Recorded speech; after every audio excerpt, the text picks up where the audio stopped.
I'm Simon Naylor. I'm a Professor of Historical Geography here at the University of Glasgow.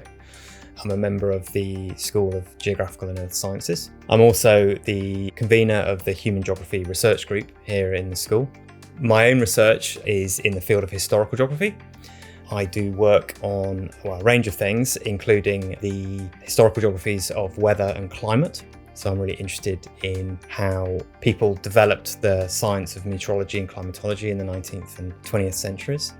This research theme, Stress Environments Communities, as the title suggests, covers a whole range of different potential topics. We're interested in any kind of process really that might kind of create stresses, those that might be physical stresses caused by an environmental hazard or an extreme weather event, or more generally caused by climate changes. We're also interested in stresses being caused by economic changes. Think about austerity, for instance. Think about potential stresses caused by something like Brexit or political shifts.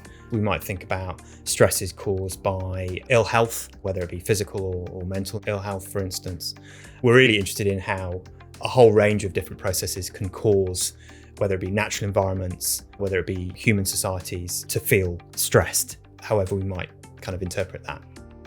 We're interested in a whole range of different perspectives. So we might be looking at situations in the UK where we're seeing stresses being placed on different places, environments, societies, and responses to that. But we're interested in those same processes going on all the way around the world. So we've got projects going on in places like Malawi and Tanzania, for instance, as much as we've got projects looking at the UK or Europe.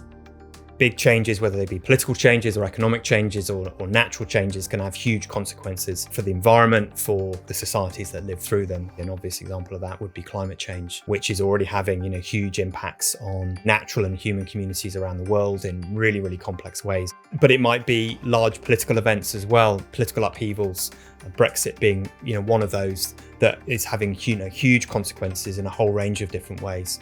I think what we're trying to do at Glasgow is to try and think about this idea of stress in quite an expansive way. So rather than kind of corralling it into silos that only certain types of geographers do, we're actually trying to connect across our school to bring together human geographers with physical geographers and earth scientists to think about this idea together. So, how might an environmental geoscience scientist work with a human geographer to think about the consequences of climate change, for instance?